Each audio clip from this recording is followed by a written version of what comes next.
Fala, Potência, mais um Potência Podcast. Carlos Jorge, oxe, espera aí que tu tá mais alto que eu. Agora sim. E aí, Carlos Jorge, como é que você... Doutor Erickson Henrique? Bom, na verdade, assim, a gente é meio que um camaleão nessa vida, né?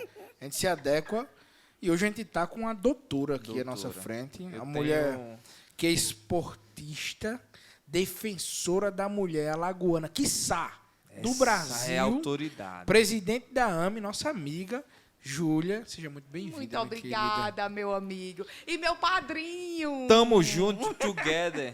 Olha, deixa eu dizer um negócio. Júlia, que tem várias vertentes, você conhecer ela, né? Muitas. Ela é do esporte de tiro. Ela dá curso de tiro aqui em Alagoas, inclusive. É por isso que eu não mexo com ela. Muito bem recomendada, inclusive, nessa área também. Ela foi campeã brasileira, se eu não me engano. Sou mas bicampeã brasileira de tiro. bicampeã brasileira de tiro. Ou seja, você vê que o Chutinho ficou quietinho, ó. Ninguém quer mexer mais com a Ninguém mão. quer mexer mais Ninguém com a arruma Júlia. mais problema, mano. Ninguém quer mais problema, né? E, além disso, a Júlia é uma advogada, uma super advogada que dedica a sua vida a proteger e acolher mulheres. Júlia veio aqui na Connect há um tempo atrás e virou a sensação das meninas da empresa. Boa. Porque Júlia chegou empoderada, botou lá a arma logo em cima da mesa assim, e aí todo mundo, caramba, que massa, ela mostrava todo mundo.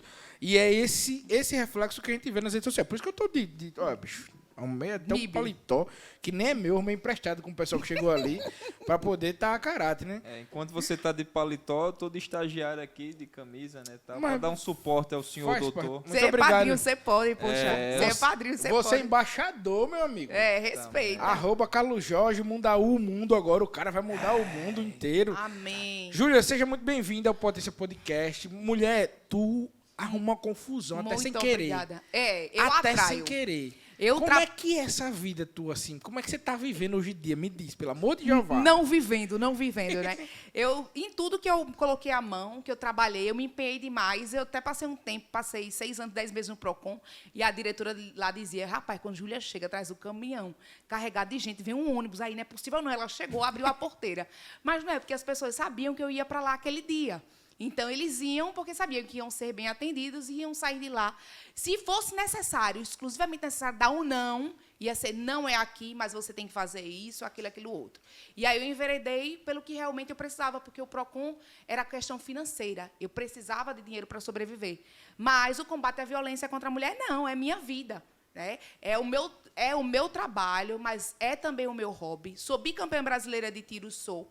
Aprendi o tiro como esporte, mas me dediquei mais ainda para poder me defender, que a gente vai conversar sobre tudo aqui e contar o porquê da necessidade de se defender e, como você disse, se empoderar. Tudo que a gente quiser fazer como mulher, a gente é capaz. É andar a cavalo? Vamos montar bem. É atirar? Eu sou a única alagoana bicampeã brasileira de tiro. Única. E não é porque em Alagoas não existem outras mulheres para poder atirar tão bem quanto eu. É porque é um mundo restrito, é um mundo que é dito como masculino e que precisa de muita dedicação e que precisa que você tenha coragem de entrar. Se você for a um clube, você vai descobrir as mulheres que estão lá são esposas de atiradores ou filhas. E eu não sou, porque eu nunca tive pai. Então, eu decidi, eu me apaixono pela coisa e faço acontecer. E é para isso que a gente empodera outras mulheres. Eu tenho... Tá feio. Esse cara... Ah, brincadeira, Rapaz, fã-clube. rapaz, não mexe com essa mulher, não. A mulher anda com as armas aí, Body Hook. Fica na tua. Oi. Não, e só pra falar, Erickson, é a primeira vez que o podcast traz um Plateia, fã-clube tem plateia hoje. junto com a entrevistada aqui. Oi. Ei, Oi. Já, Oi. tu vai se lascar hoje. Aprendi! Me diz uma coisa, Júlia. Eu acho muito interessante essa sua fala. E aí a gente pode extrair algo desse contexto. Vê bem, dentro da minha empresa da Connect, nós, inclusive, que é a patrocinadora oficial desse podcast, que é a melhor empresa de automação Só leva o elétrica choque de Alagoas. Nós estamos aqui no Pará. E me diz uma coisa, dentro da minha empresa a gente tem um setor técnico feminino. Um setor chamado de QAP, que é Qualidade, Auditoria, Prospecção e Projeto. E esse setor ele tem 5 meninas hoje. Maravilha. E eu rodo o Brasil todo, trabalhando com automação. E até hoje eu não encontrei uma outra empresa nessa área que tenha um setor só com mulheres, técnico. Verdade. Geralmente a mulher ela é mais como você falou, ela está ali para auxiliar. Tá? E hoje esse time é um time que comanda, inclusive, planejamento, e comanda mais de 30 homens aqui dentro da empresa, para você ter ideia. Aí o que acontece? Construir isso, houve um esforço muito grande delas. Porque a gente vai iniciar... Você vai para uma fábrica hoje, não tem um banheiro feminino dentro da área fabril. Elas têm que andar 500 metros para conseguir um banheiro, porque tem um banheiro masculino fácil, agora o feminino tem só no administrativo, por exemplo. Tem os olhares que a gente acompanha, tem a questão do assédio, os olhares preconceituosos, e elas compram essa briga.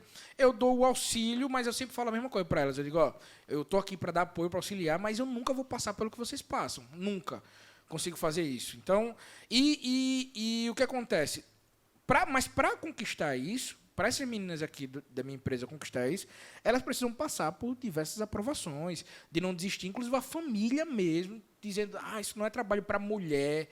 E aí, o que você tem a dizer para essas mulheres, inclusive mulheres que estão ouvindo ou assistindo a gente, e às vezes estão pensando até em desistir, porque já não se encaixam ali, acham desse perfil masculinizado. O que você tem a dizer para essa mulher? Nós estamos em uma evolução histórica.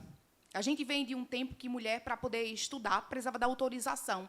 E eu não estou falando de muitos anos, estou falando de poucos anos, de 100 anos para cá, tudo mudou. Até menos de 50 anos atrás, mulheres não podiam trabalhar no ramo do direito. Um desembargador de Pernambuco disse que a advocacia não era profissão para mulheres. Ela poderia auxiliar, mas não poderia trabalhar. Então, nesse contexto, nós entramos no mercado de forma atrasada. E a gente, hoje em dia, se procurar os estudos, comprovam que as mulheres se capacitam mais do que os homens. Por quê? Porque a gente tem a necessidade dessa capacitação para poder equivaler. Eu tenho que ficar parecida para poder ser contratada. A gente sabe que, para uma mulher ser livre, ela precisa da independência financeira.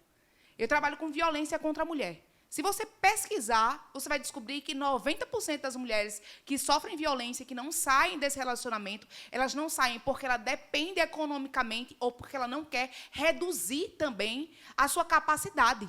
Ela não quer diminuir o seu padrão.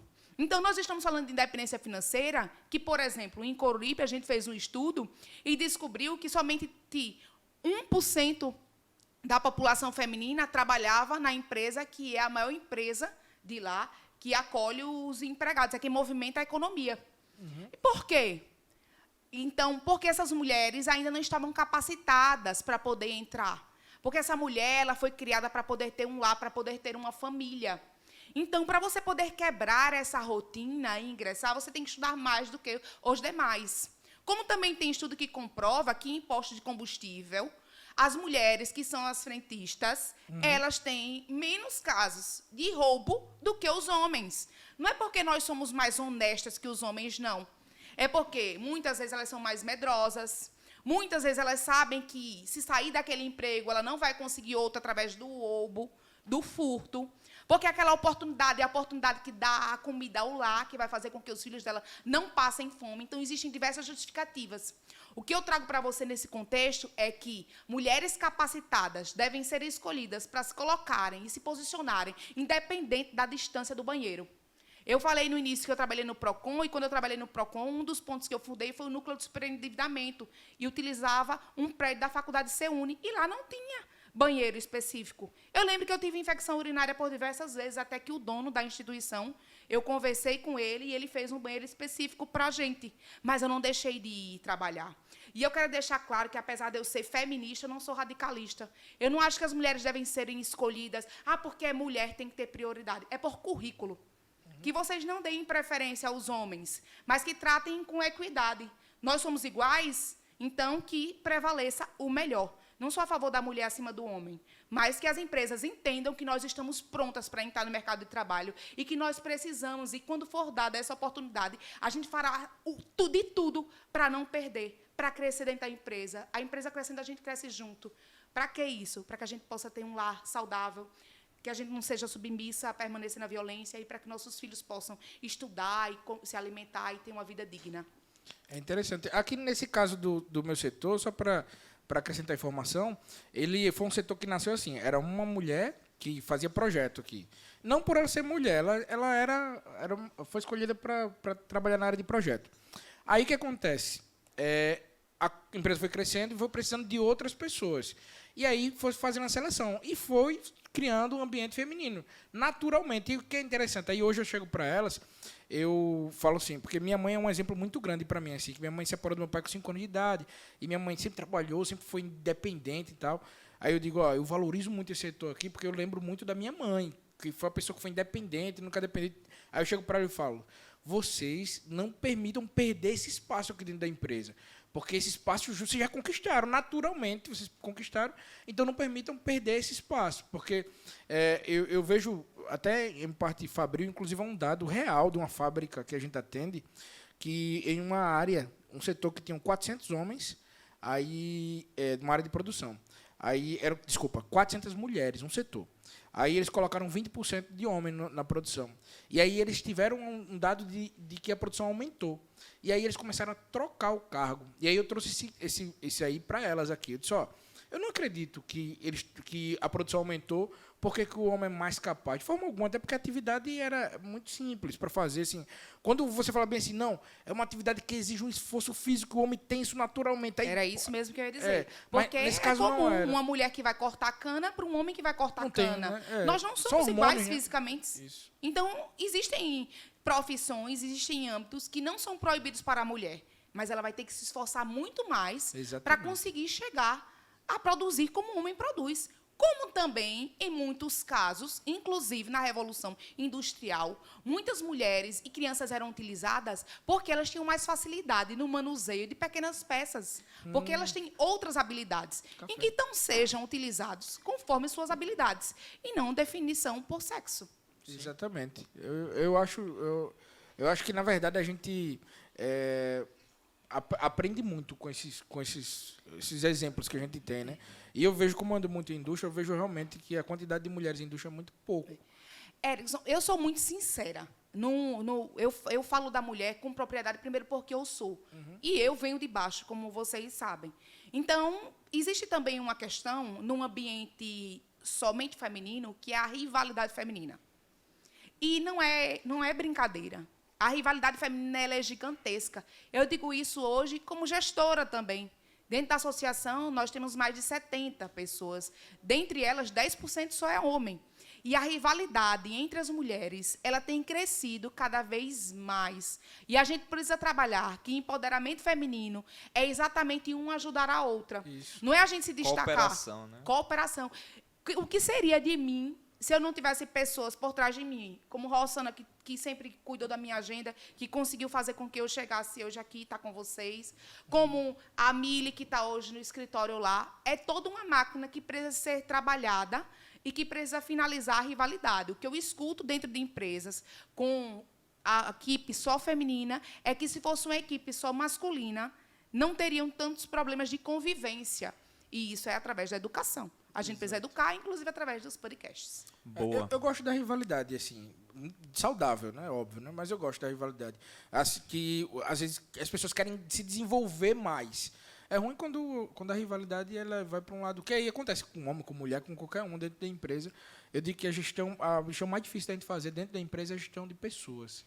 O que eu descobri no esporte, que me trouxe um ganho muito grande na vida pessoal... A competitividade Pronto. é melhor. Não a rivalidade, a O que competitividade. eu descobri é que o nosso maior obstáculo sou eu. Sou eu mesma. Então, eu vou tentar me reinventar e ser melhor. Eu não tenho ninguém ali para competir, porque eu tenho que ser melhor. Porque quando você tem 2 alvos, você não acerta nenhum. O tiro, você tem que ter um alvo só. O seu olho tem que estar focado numa coisa só. Então, eu vou focar na minha arma, não vou focar no resultado do vizinho. E isso eu trouxe para a minha vida pessoal. Às vezes, eu recebo o processo lá no escritório, porque eu também advogo para poder ter dinheiro, né? Recebo o processo do estagiário, às vezes eu nem leio. Eu viro para ele e digo assim, esse aqui é o seu melhor? Ele olha assim para mim, não, porque eu estou meio adoentado e não sei o quê. Eu digo, então refaça. E eu nem li, o que significa que ele não deu o melhor dele da primeira vez. E a gente tem que aprender isso, independente do sexo. O único obstáculo que eu tenho na minha vida sou eu mesmo. A vontade de não me levantar, a não coragem de fazer o que é de melhor. O pessimista é aquela pessoa que gosta do fácil. A maior coisa do mundo é você ser pessimista. Eu não vou conseguir. Porque eu não quero, porque eu não consigo. Pronto, você já desistiu. Foi fácil desistir. O otimista não. O otimista é o fudido.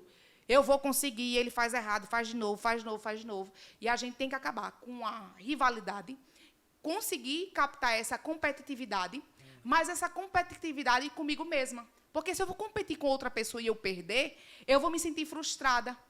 Eu vou me comparar, que é o que acontece com mulheres.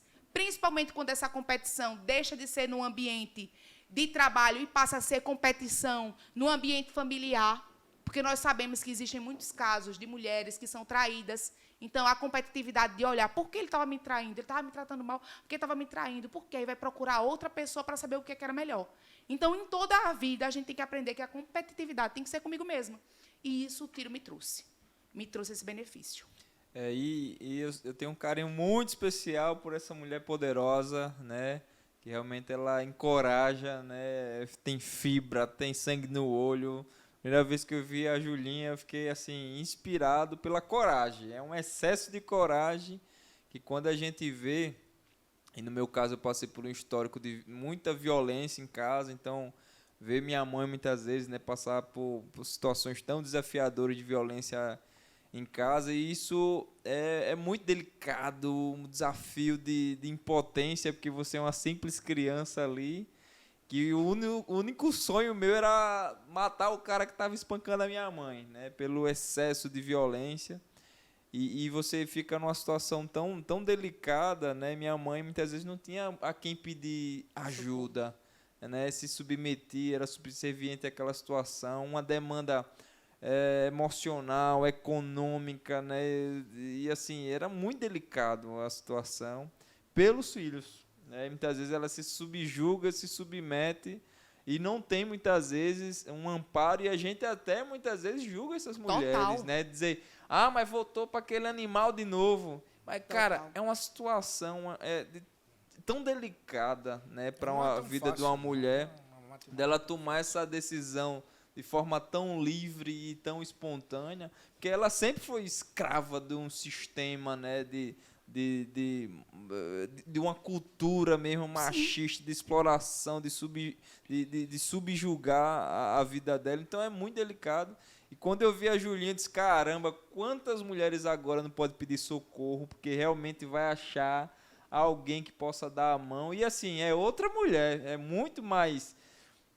se comunica, né, o problema com a pessoa. Então, assim, é muito mais fácil, porque a Julinha também é mulher, então ela vai interpretar muitas vezes com o mesmo sentimento, com a mesma sensibilidade, como a gente já viu várias vezes quando a mulher muitas vezes chegava na delegacia, cara, Desiste.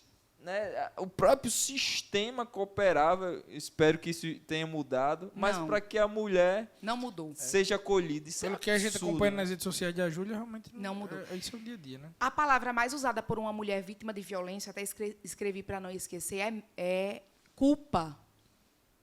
A mulher, ela se sente culpada, porque a regra é ditada pelo agressor. Sim. E essa regra pode ser qualquer regra. Como, por exemplo, você não pode sair após as 6 horas da noite.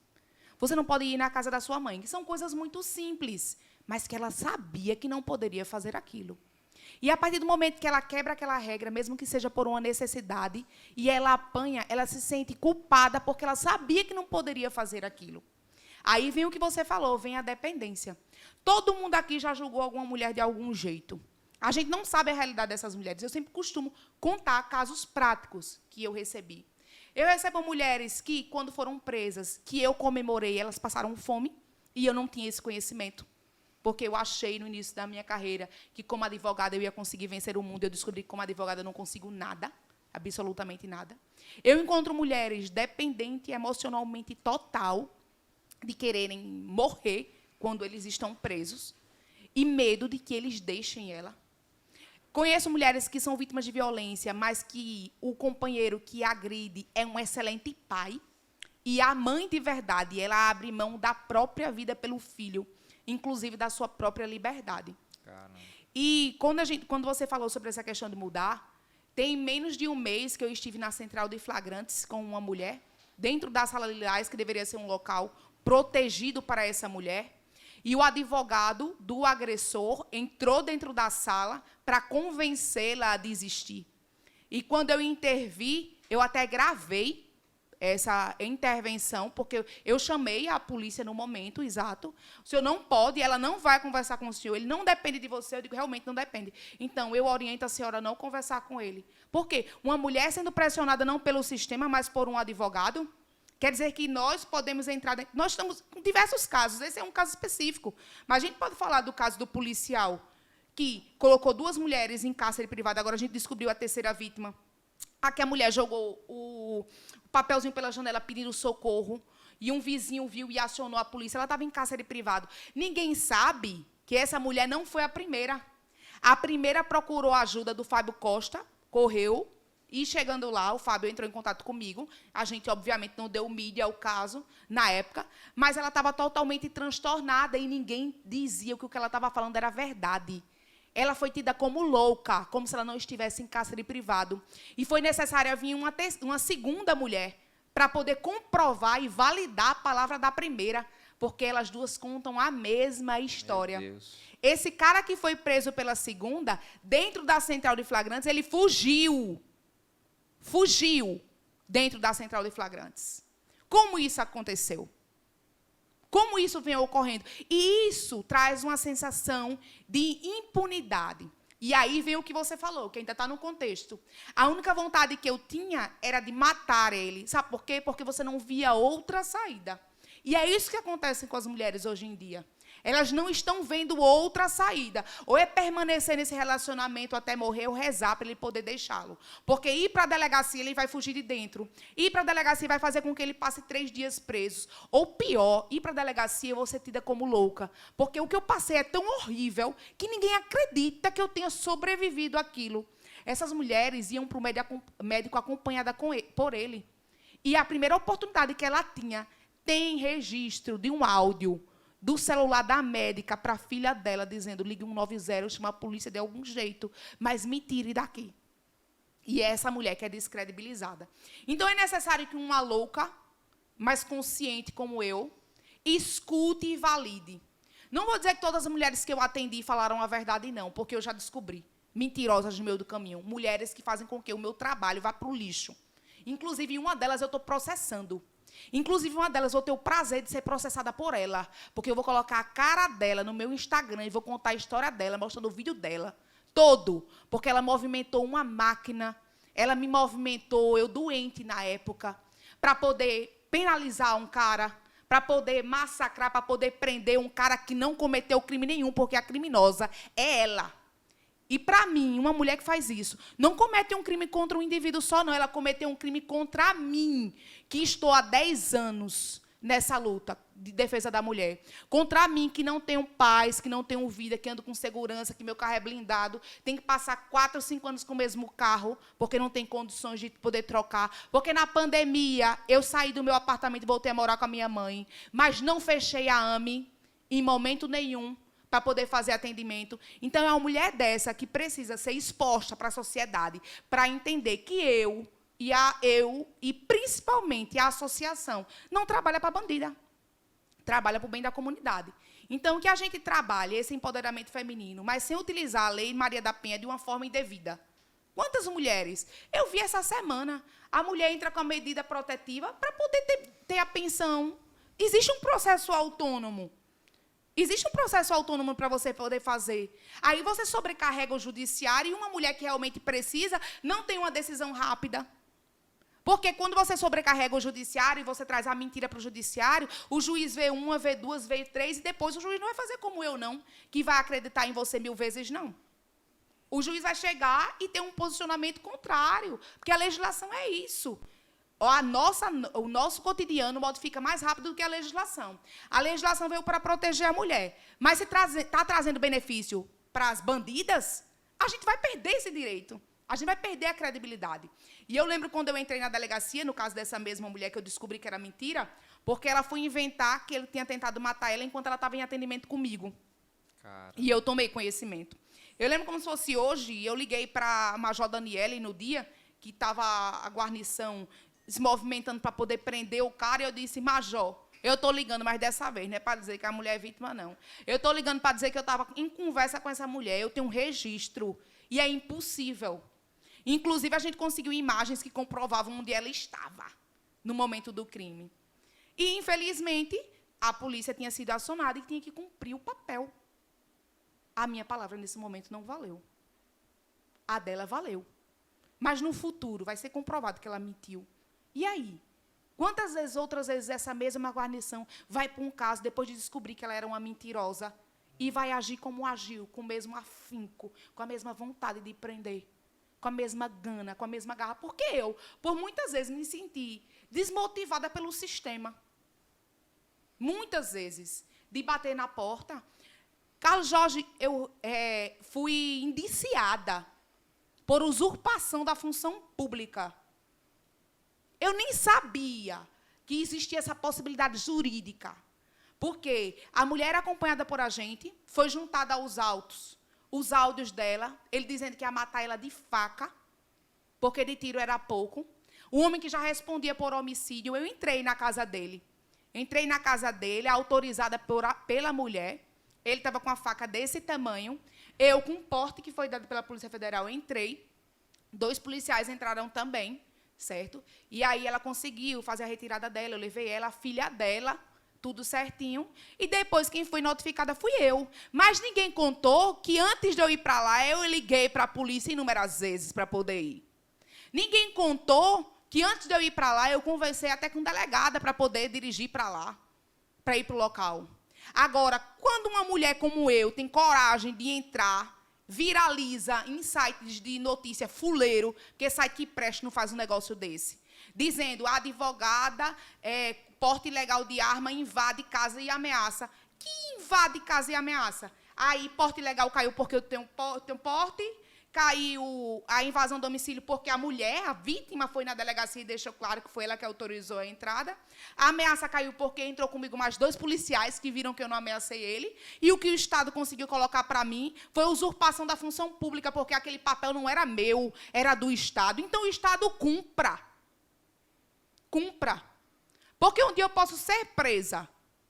Posso ser presa, mas eu vou ser presa em legítima defesa de terceiro ou em legítima defesa minha. Não vai ser roubando, nem matando, nem cometendo nenhum crime por aí.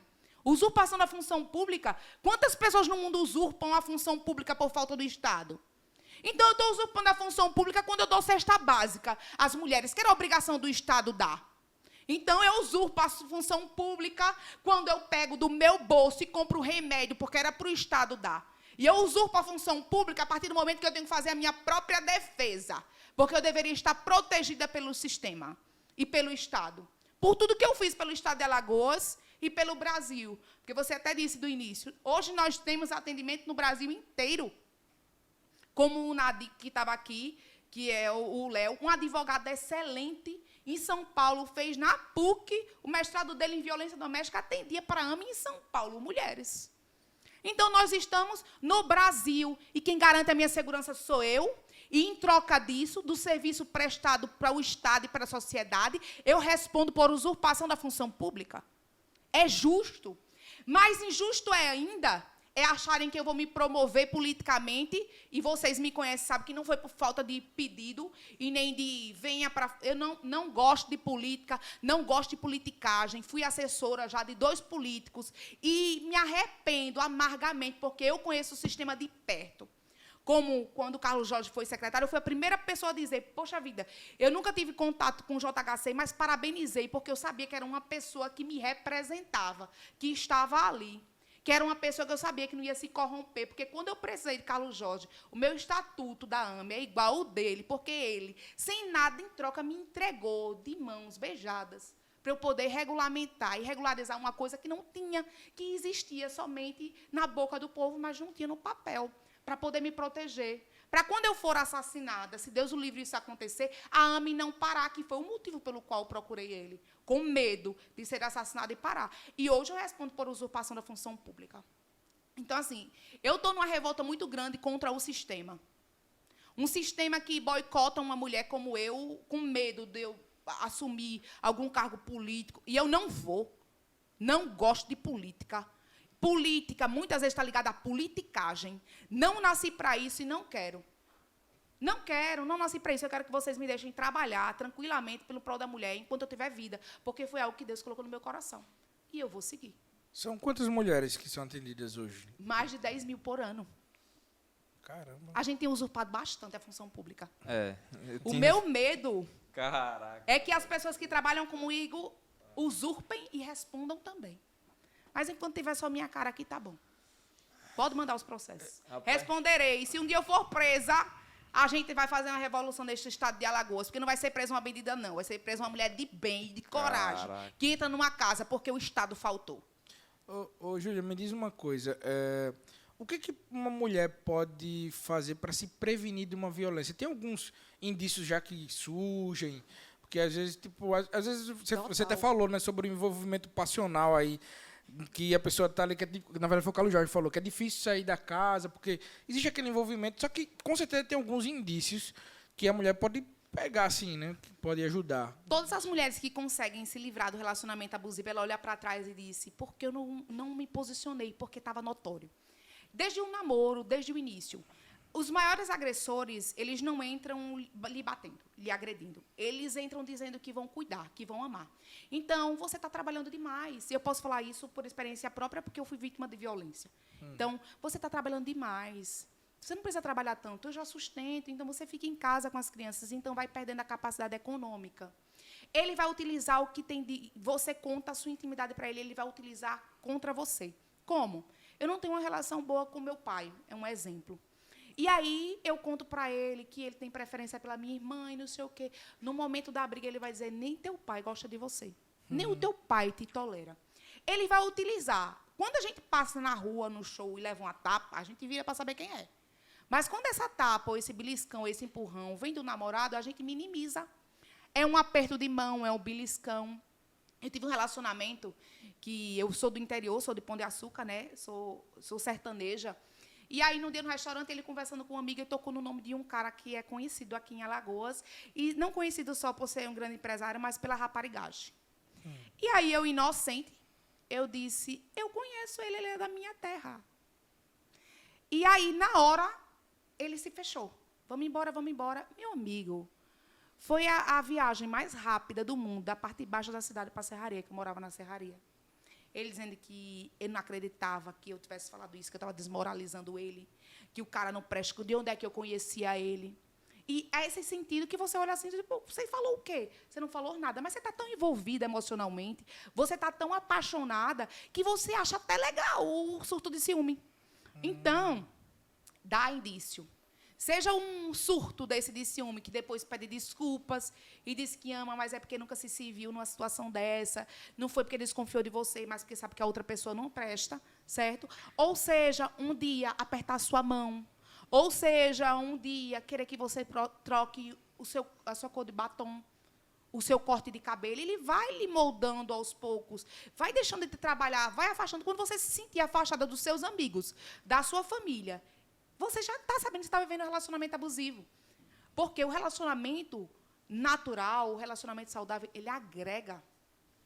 Você é bem recebido na minha casa. Você é querido. Mãe, pai, irmão, não quer outra pessoa na casa quando aquela pessoa te faz mal. Quando ela vê que perdeu o brilho no olhar. Então, tem que ficar atento, porque o primeiro passo é a violência psicológica. Eu sempre digo, a pergunta é, se ele é tão bom, por que você se sente tão mal? Por que você tem medo do que você fala ou de se posicionar? Porque você tem medo do outro por qualquer coisa. Então, se você está se sentindo assim, coloca um ponto final. Porque você é uma vítima propícia demais de ser vítima até de feminicídio. Porque ele lhe bate, ele diminui a sua autoestima, depois que ele lhe bater já nem dói mais. Porque sua alma já está toda machucada. A violência física é a mais fácil de resolver, porque ela faz você entrar dentro da delegacia. Você vai para o hospital, você sutura, mas a violência psicológica e emocional vai fazer você se sentir um nada e um ninguém para sempre. E esse sentimento é sentimento de incapacidade, porque você não serve nem para fazer um arroz, nem seus filhos gostam de você. Então, você coloca isso no seu subconsciente, e como é que eu vou deixar se eu não sei fazer nada? Como Como é que eu vou voltar para o mercado se eu já tenho 40 anos? Como se 40 anos fosse 80 anos. Minha mãe se formou em direito já velha. Então, não é isso. É você se... E não é terminar do dia para a noite, é você observar. Eu lembro que no meu relacionamento, eu viajava porque eu nunca deixei de trabalhar. Eu batia de frente, mas não deixava de trabalhar, mesmo dizendo que eu não precisava. E eu viajando, eu dizia assim, eu não mereço isso. Eu comecei a repetir para mim, eu repetia para mim todos os dias. Eu não mereço isso, eu não mereço isso. No final, eu já estava falando em voz alta, eu não mereço isso. E assim eu consegui colocar um ponto final, porque eu não merecia aquilo. Eu não merecia ser subjugada, não merecia ser humilhada, não merecia ser diminuída. Eu lembro que uma vez eu fui em Carlos Jorge, e uma coisa me marcou muito, porque eu fui até Carlos Jorge para a gente conversar. E aí, quando menos espero, ele estava andando na frente e eu estava atrás. Eu já trabalhava com mulher vítima de violência quando eu vivi meu segundo relacionamento abusivo. Ele ocupava o meu espaço. Ele não permitia que eu falasse. Era a minha ida, era o meu projeto. E até nesse dia eu digo, faça um projeto para você. Mas por quê? Porque aí ele se empoderou da questão masculina, absorveu, eu envergonhada não ia bater de frente no momento, deixei passar, mas vivi o meu segundo relacionamento abusivo, que não foi tão grave quanto o primeiro. Por quê? Porque eu já consegui identificar com as pequenas coisas. Então, identifique. Você não é uma pessoa ruim, porque você teve relacionamento com outra pessoa ruim, não. Verdade. Infelizmente, as mesmas escolhas trazem o mesmo resultado. Eu sempre procurei um homem mais forte que eu. E a maioria dos homens mais fortes que eles são abusivos, porque eu já sou muito forte. Então, se eu como todo dia a mesma comida, eu vou ter o mesmo peso. E se eu escolho o mesmo perfil, eu vou trazer o mesmo resultado. É igual uma amiga minha. Só arranja relacionamento com um cara que é usuário. Mas qual o local que você está encontrando com esse camarada? Você está usando também, você não é viciada, mas você fuma com ele. Qual a probabilidade dele não ser usuário? Aí depois quer ter um filho do camarada, quer que o camarada mude.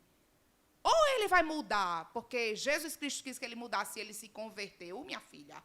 Mas não existe esse negócio. Tem até um termo que eu não vou usar aqui. Mas não existe parte íntima transformadora. Não existe. Você não é tábua de salvação de ninguém e nem é clínica de reabilitação. Então, procure e veja. Se você está encontrando um cara que está fumando maconha com você, para passar para o crack, é 3 segundos. Então, vai ver. E eu não tenho nada contra os fumadores de maconha, não. Não gosto. Não quero na minha casa a droga. Por quê? Porque eu sou católica, tenho uma criação assim, minha mãe, eu não gosto nem de cigarro, para ser sincera. Mas não tenho nada contra os maconheiros, não. Pode fumar na sua, tem maconha que até vale a pena para poder fazer medicinal. Mas, a partir do momento que vira um vício, aí acaba. Porque ele vai vender as coisas da sua casa, não fica na maconha, que se na maconha era bom, né? Aí passa por uma droga mais... Aí você, meu Deus, estou com um segundo namorado, agora com um segundo filho, os 2 eram usuários de droga. Que eu joguei pedra na cruz? Dá culpa a Deus por isso. Então, a gente tem que observar os nossos passos. Eu estou tentando fazer uma escolha diferente. Outra coisa importante, mulher que junta um relacionamento no outro. Não pode ficar solteira um dia. É aquele negócio, não, porque sofrer já vai sofrer. Não, viva o seu luto. Aceite. Eu passei 3 anos e tanto sofrendo. Mas, obviamente, não deixei de trabalhar, não deixei de sair com minhas amigas, mas, intimamente, eu não conseguia ver graça em outras pessoas. Aí eu vou me relacionar para quê com outra pessoa? Aí você vai saber que já está errado. Ainda tem aquela mulher que vira agressora. Porque ela está tão acostumada naquilo que ela começa já a falar em voz alta, ela começa a revidar a agressão e deixa de ser um relacionamento abusivo, passa a ser tóxico. Que é o fim da picada. Pior do que o abusivo é o tóxico. É babado. Existe, você falou agora, você tem, já aconteceu algum caso de você acolher o homem por uma agressão feminina, no caso da AME?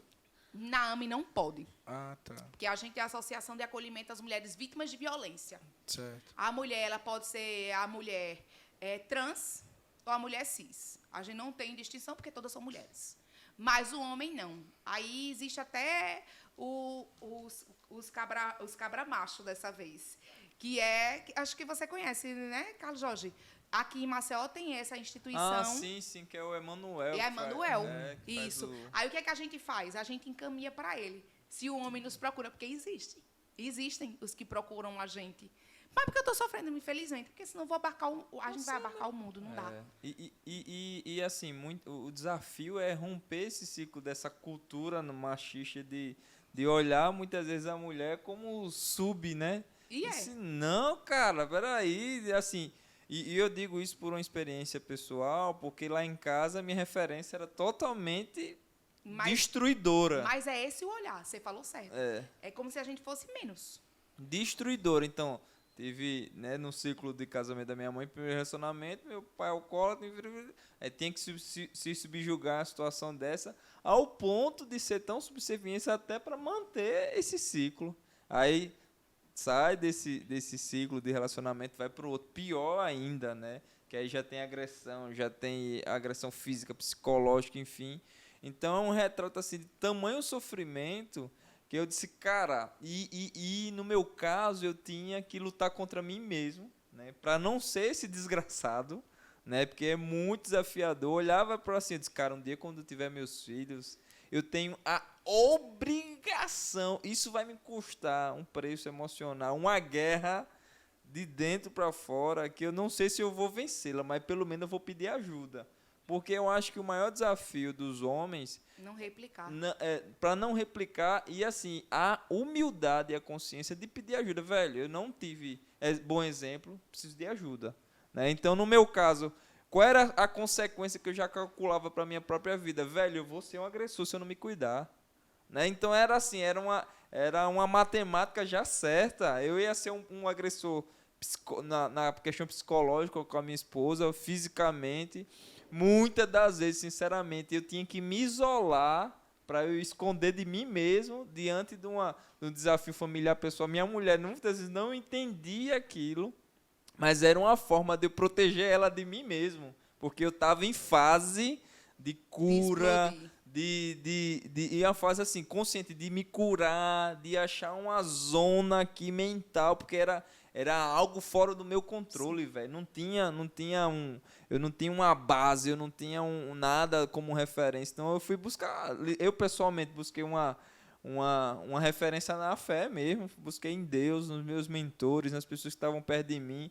Não é qualquer pessoa, até desafio você, não é qualquer pessoa que você vai pedir ajuda, né? Não tem um amigo do barzinho, tem pessoas que realmente vão te ajudar de verdade, porque ela sabe lidar com os desafios daquele problema. Então, muito cuidado também que você pede ajuda. Então, para mim foi um desafio muito pessoal, mas eu também tenho muito orgulho, assim, de dizer, cara, como eu me venci, falta muito ainda, né? Mas quando eu olho para minha própria esposa, eu vejo uma mulher, né, formada, independente, nenhum macho manda nela. Eu acho maravilhoso isso, né?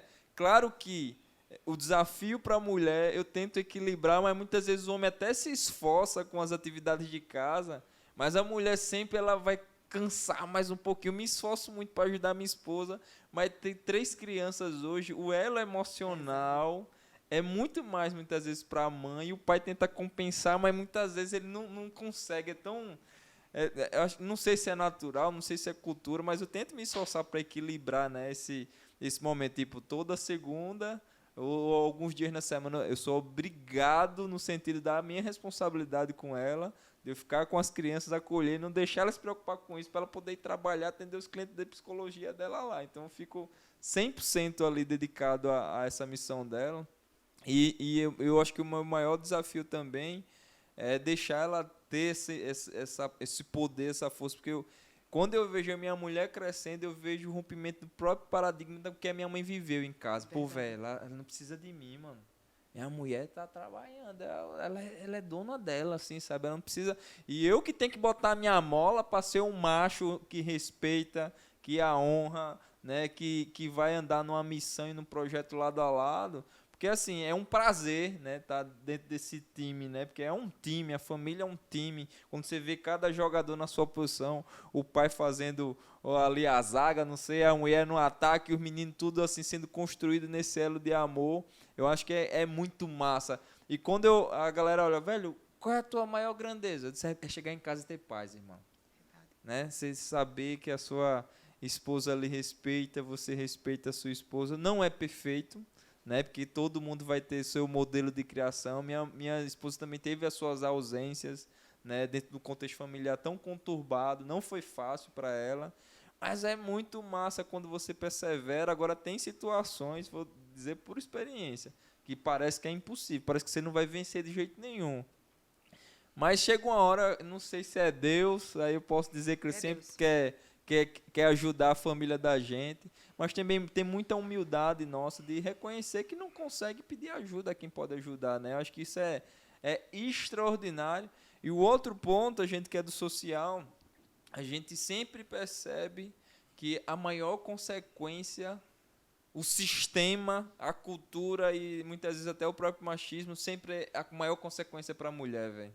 Né? Muitas vezes ela tá ali com as crianças, aí o marido bundão, um Zé Ruela, deixa e abandona a mulher, né? Aí o cara pegou a mulher formosa na adolescência, botou 3 filhos na mulher só porque pegou uma gordurinha a mais, já quer trabalhar na comparação e não mais respeitar a esposa dele, até trocar por outra. Não, cara, persevera, foi você, né, que construiu toda essa trajetória. Você tem que respeitar e adorar sua mulher, literalmente, assim.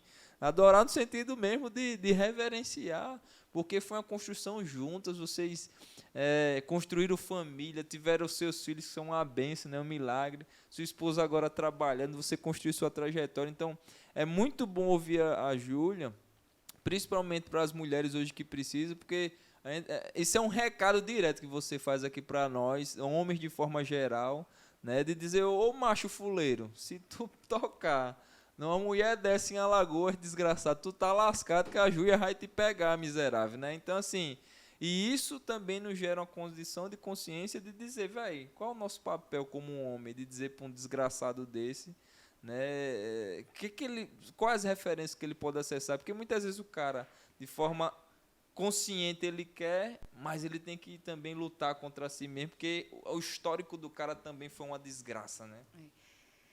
Anotei um monte de coisa para a gente poder tocar, mas já pegando o gancho do final, sobre os homens se posicionarem, foi nesse contexto que a gente fez a campanha com o Cafu. Sim, o Cafu. Um embaixador da Copa. O Cafu, a gente descobriu que de quarta-feira havia um aumento em até 70% de violência contra a mulher, que eram os dias de jogos. Então, bebida demais, a questão mesmo emocional, de que muitos, porque perdem ou porque ganham, há um descontrole, a mulher sofria com isso. E aí a gente fez essa campanha com o Cafu, que foi a campanha 2022, que o Cafu falava dentro dos estádios, falando sobre que deu um cartão vermelho à violência. E é necessário que os homens estejam juntos conosco nessa. Por quê? Porque enquanto o preto brigar pelo preto, o pobre pelo pobre, o índio pelo índio, a mulher pela mulher, a gente nunca vai ter um país igualitário. A gente só vai ter um país igualitário quando eu lutar pelo Vegel, quando o Vegel lutar por mim, quando a gente lutar pelo empreendedorismo juntos. Aí a gente vai conseguir ver um país igualitário, todo mundo contra todo mundo. A questão de ter uma referência familiar negativa, ela é muito forte. Inclusive, a Bíblia traz como maldição que passa por 7 gerações. Então, se uma pessoa vê a violência dentro de casa, normalmente ela vai se tornar uma pessoa violenta, porque é a referência dela. E por isso a importância da dica que você está trazendo, de muitas vezes a gente respeitar o silêncio do outro. Eu sou uma pessoa muito firme, eu venho de um lar muito violento. E se eu não me policiar, eu passo por cima. Então, o que é que eu faço? No momento de fúria, de raiva, de qualquer coisa que eu fui agredida ou que eu fui machucada, eu silencio. Eu silencio e me afasto. Porque nenhuma decisão deve ser tomada, nem no momento de alegria, nem no momento de tristeza. A gente deve pensar nas nossas decisões de forma clara. E não tem como pensar de forma clara com o sangue na cabeça. Inclusive, isso é científico. Por quê? Existe um estudo que traz, nós somos os mesmos desde a época das cavernas, né? Houve aquela evolução, obviamente, mas há milhares de anos nós estamos com essa mesma cabeça.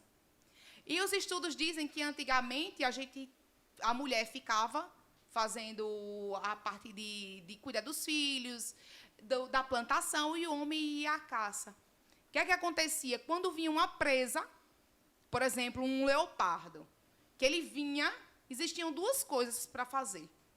O subconsciente fazia de imediato. Ou ele apagava, vinha o desmaio, e defecava. Por isso que muitas vezes a gente, quando tem um susto, passa por um medo, fica com dor de barriga.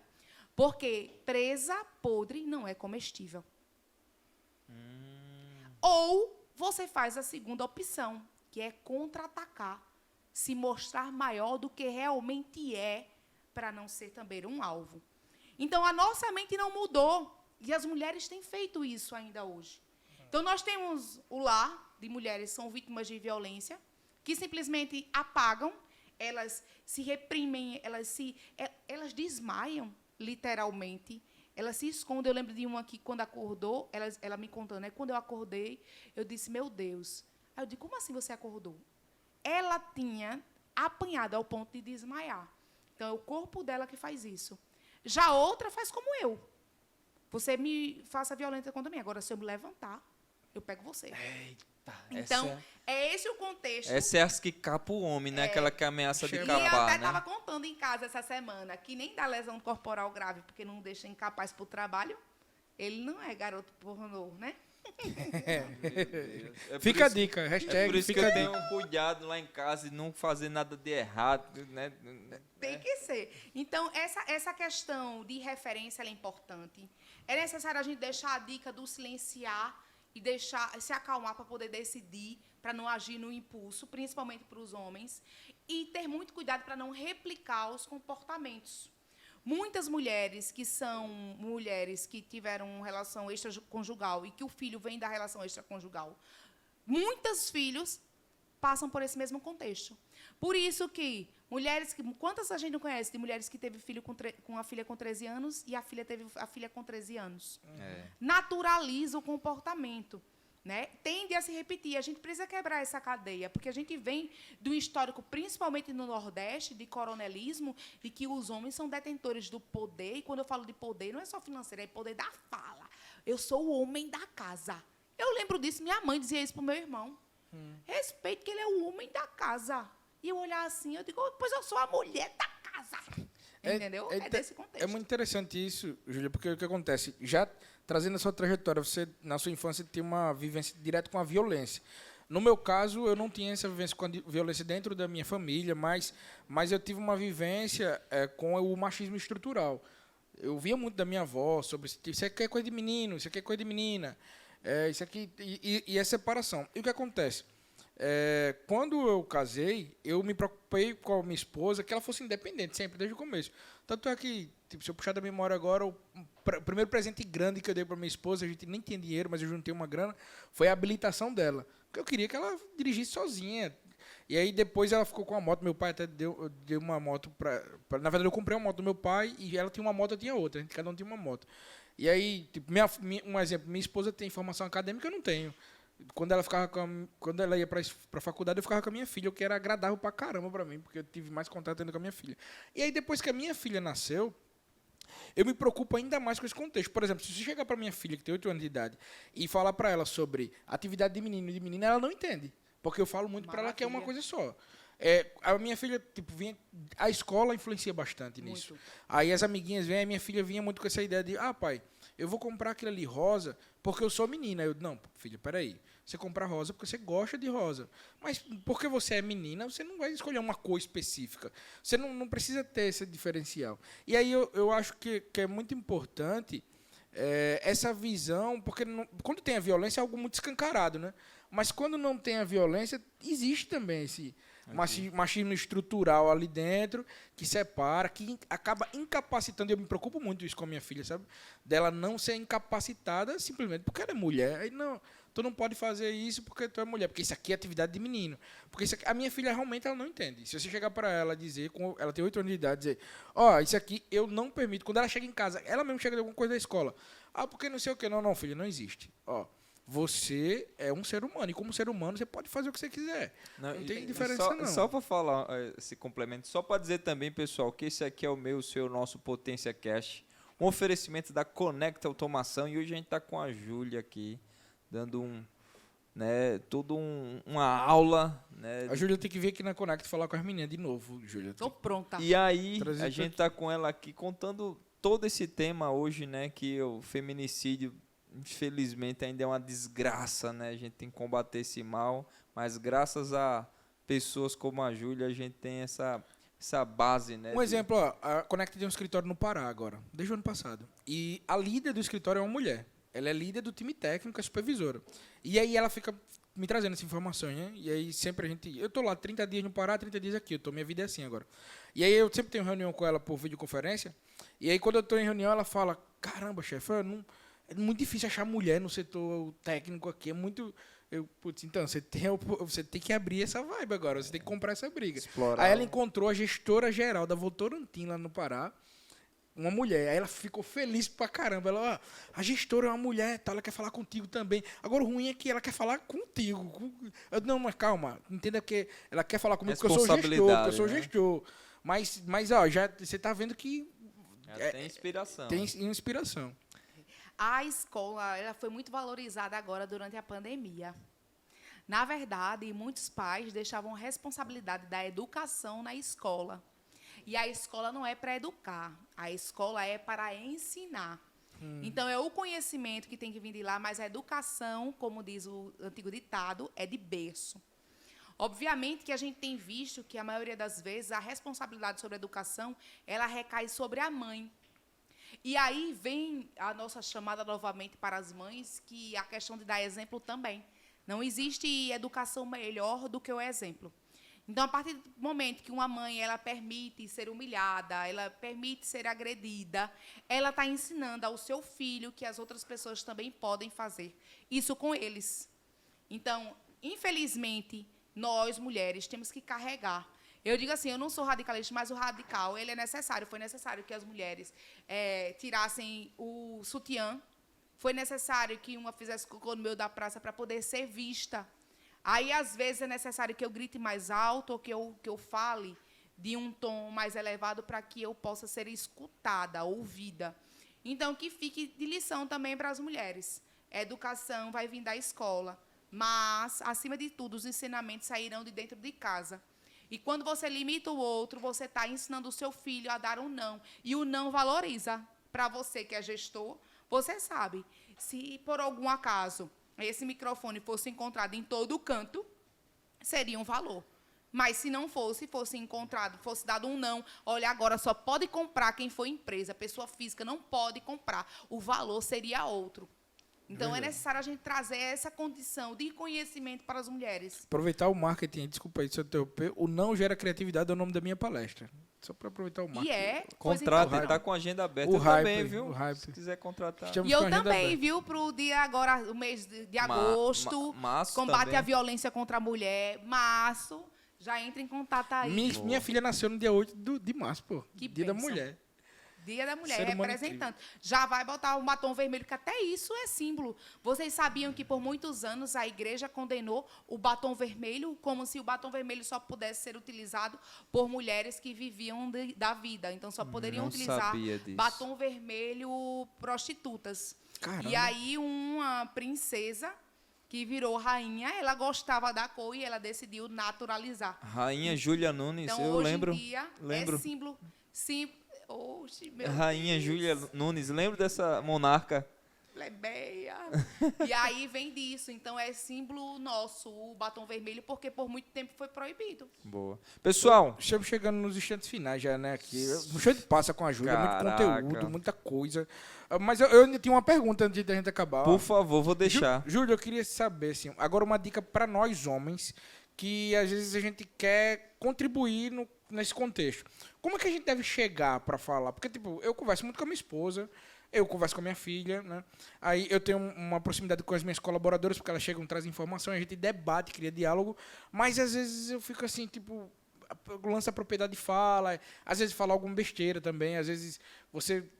A gente não sabe pelo que as mulheres passam, né? Uma coisa que eu aprendi, inclusive, conversando com as minhas colaboradoras, a gente fez um processo aqui e aberto com todo o time, homens e mulheres, falando sobre assédio, né? No Dia da Mulher, inclusive, do ano passado. E aí, uma coisa que eu aprendi com elas é porque a gente não entende muitas coisas que para mulheres são assédio, e pra gente, às vezes, a gente acha que não é. É paquera. E aí, a linha é pequena. mas o que acontece? Aí foi uma coisa que até foi comentada nesse dia. Mas a gente nunca foi assediado no ônibus. Então a gente não sabe. Ela foi assediada, ela só vai trabalhar e foi assediada. Então, para ela é um negócio muito mais complexo. Por mais que a gente conte, vocês nunca vão entender o que é ser vítima de violência. Exato. Principalmente quando a violência é de cunho sexual. Sim. Se for a violência sexual em si, como o estupro ou a importunação, vocês podem imaginar, mas vocês nunca irão chegar ao mínimo de sentimento, porque uma vítima de violência sexual, ela lembra todos os dias. Todo novo relacionamento é um problema para ela, se ela não estiver curada, porque ela vai se lembrar, porque às vezes um toque ativa um gatilho que ela não quer sentir. Então, o conselho que eu dou para vocês é deixem a porta aberta, e a porta ela começa pelos ouvidos. Escute com atenção o que o outro tenha para falar. E se você não precisa nem opinar, você só precisa dizer que o que ela precisar vai estar à disposição. Porque o grande problema para a vítima de violência é o julgamento. Ela abrir o coração para uma pessoa, contar algo e esperar. Mas você é forte, você é independente, porque você não sai dessa, porque você não faz isso. Cada mulher tem o seu tempo. Verdade. Cada pessoa tem o seu tempo. Então, é ouvir e perguntar para essa pessoa, como eu posso te ajudar? Não, porque eu não tenho coragem. O dia que você estiver pronta, nem que seja para te dar uma carona até a delegacia, nem que seja para passar um telefone. Quantas vezes os homens, amigos, ligam para mim e dizem, Júlia, estou com uma amiga passando por isso, por isso. Na TV, eu trabalhando na TV agora, um rapaz da TV me procurou, a minha amiga está passando por isso. Eu posso passar o seu telefone? Pode, claro que pode. Então, é ouvir e deixar a porta aberta para que ela tome a decisão dela. E que, se você tiver um pouco mais de intimidade, você diga o que eu dizia para mim. Você não merece isso. É o suficiente, porque uma mulher que tem um pouco de autoestima, ela não tolera a violência. Então, a partir do momento que ela se empodera, que eu mereço, eu mereço mais, eu coloco um ponto final. Maravilha. Estivemos aqui com a grande monarca, rainha Júlia Nunes. Aplausos aí. E os cabas de Maceió! Chegou a pizza que eu tô vendo aqui. Foi o primeiro. Esse ano a gente é a primeira vez que está começando com essa nova série do Potência com plateia, né? Aplausos de novo para a plateia aí. É isso. Ei, agora vamos patrocinar a casa dos cabas. Vamos. De Maceió. Vamos. Tem que. Aí a gente patrocina a casa, mas só se eu for, porque não é possível que numa casa cheia de doido não tenha uma briga. É, mas tem que ter. A graça é a briga. O barraco eu vou fazer. Estou ansioso para assistir, tá? Apenas. E é patrocinar, mas... Vai patrocinar. Participar desse negócio, dessas brigas aí, eu já tô... Não, senão mas não eu vou por casa. vocês. Pronto. Então eu já me assustei agora. Mas calma, pelo amor de Deus. Eu sou o cara da paz. E é isso, pessoal. Foi esse o seu nosso Conecta. Pois é, vamos deixar as redes sociais da Júlia. Por favor. Associação AME, no Instagram e no Facebook. E o meu Instagram é julianunes_mulher. Para poder formalizar sua denúncia, você pode baixar o aplicativo. Você vai encontrar o link do aplicativo no nosso site, que é o www.associaçãoame.ong.br. E a gente está pronto para receber você. Obrigada, meninos. Carlos Jorge sabe que eu amo e sou grata. Gratidão não tem prazo de validade. Você me ajudou muito na formalização da AME e eu sou sua fã. Digo para todo mundo que você é meu padrinho. Together, tamo junto. E, Erison, é um prazer. E pode marcar que novamente, eu vou estar aqui quando vocês precisarem. Fechou. Bom, no oferecimento da Conecta Automação, esse foi mais um Potência Cast. Para você que ficou aqui até o final, eu sou Erickson Henrique, @EricksonHenrique, @Carlos Jorge, embaixador. Boa. Agora chegou no arroba correto do homem. Muito obrigado, fique com Deus e até a próxima.